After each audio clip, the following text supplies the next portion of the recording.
शिवानंद नगर स्थित माँ सरस्वती शिशु मंदिर 27तम वार्षिक उत्सव महासमारोह अनुष्ठित हो जाइछि।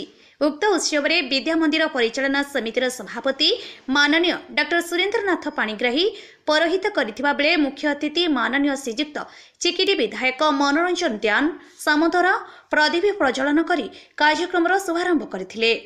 उक्त उत्सव में विशिष्ट अतिथि रूपे स्वामी श्री श्रद्धानंद सरस्वती महोदय श्रीयुक्त पीतवास पंडा सम्मानित अतिथि रूपे मेजर रमा रमणा पाढ़ी जोग देथिले। ताहा सहित विद्यामंदिर परिचालना समितिर उपसभापति देवेंद्र पाढ़ी, संपादक यज्ञनारायण पाठी, जुग्म संपादक जयराम स्वाई, आईन परामर्शदाता सुरेंद्र पट्टनायक, कोषाध्यक्ष केदारचरण पंडा, सूर्यनारायण दास, जयकृष्ण बेहेरा, टुकुला बेहेरा, महेश्वर पंडा, सुनीता साहू, ज्योत्स्नाराणी मिश्र, विद्या मंदिर प्रतिष्ठाता गौरीशंकर पात्र, प्रधान आचार्य ममता कुमारी पट्टनायक जोगदे कार्यक्रम को आगे दे सभार सौंदर्यवर्धन करथिले। उक्त कार्यक्रम में विभिन्न प्रतियोगिता कृति हासिल करिथिबा छात्र छात्री मानक पुरस्कृत कर जायतिला। तत्सहित बहु संख्यार अभिभावक अभिभाविका जोगदे शिशुंकर प्रतिष्ठाता गौरीशंकर पात्र महोदय अतिथि परिचय करिथिबा बेले प्रधान आचार्य ममता कुमारी पट्टनायक धन्यवाद अर्पण करथिले। वरिष्ठ आचार्य वंदना महांती कार्यक्रम परिचालन करथिले।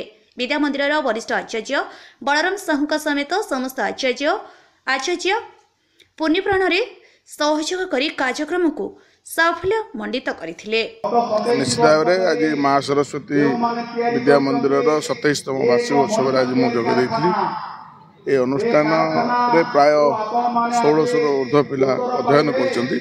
तो मोर ये कहवा कथा जे पिला माने छोट छोट पिला माने समान किंदी ठीक भाव में जीवे भल हो बड़ हो भल किए डाक्टर हे किए इंजीनियर हे।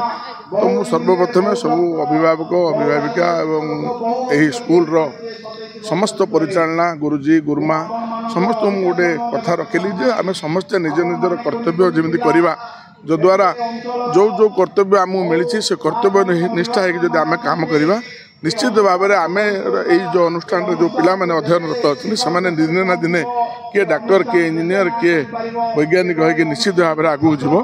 तेणु आम समस्ते समाज में जब निज निजर कर्तव्य जब ठीक भाव में आम पालन करवा तो आमको प्रभु निश्चित भाव में रास्ता देवे ये कथा। एवं यही जो अनुष्ठान प्राय 27 वर्ष है तो बहुत भल अनुष्ठान एवं यही आम गंजाम जिले में बहु अनुष्ठान अच्छी जो अनुष्ठान रे भल शिक्षा दिया जाए। आउ निश्चित भाव में एजे विधायक हिसाब से एजे गंजामवासी हिसाब से निजक गर्व अनुभव कर अनुष्ठान को समस्त सब दिगरु जदि प्रोत्साहन मिल निश्चित भाव अनुष्ठान आगामी दिन में तार अग्रणी भूमिका ग्रहण करके पिला मानकु भल शिक्षा देवारे निश्चित भाव में सहायक।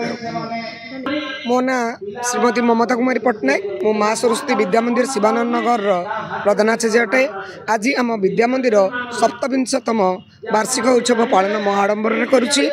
आज उत्सव आम सरकारी मेधावृत्ति एवं जातीय ग्रामीण मेधावृत्ति तत्सहित चलित शिक्षा वर्ष में A1 रे उत्तीर्ण होता 10वीं श्रेणी बोर्ड परीक्षा शिशु मानक पुरस्कृत तत्सहित आमर रंगारंग कार्यक्रम सांस्कृतिक कार्यक्रम परिवेषण कर।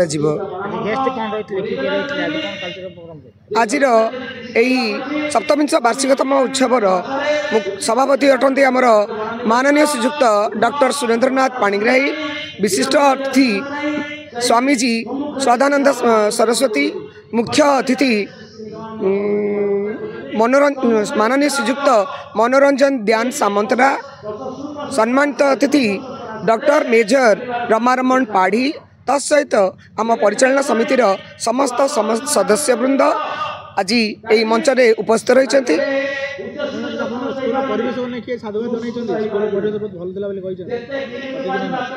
आम अतिथि मैंने आज पर्यंत विद्यालय आमर विद्यालय परिवेश तत्सहित आम शिशु मान श्रृंखला को बहुत प्रशंसित कर निजक गर्वित अनुभव कर।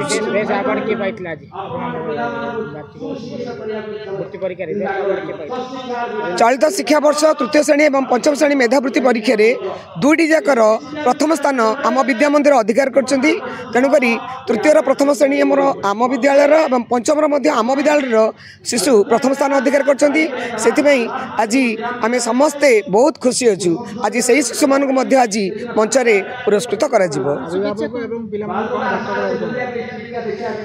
अभिभावक एवं शिशु मानक मुझे कहवाक चाहे जो दिन पाठ से दिन को जदि आम शिशु मानक टिके दायित्व नहीं लगे ताहले मु भावुची आमर आउरी अधिक शिशु निश्चित रूप आमर A1 रे कृतकार्य हो पारे। ब्यूरो रिपोर्ट अपराह्न लाइव।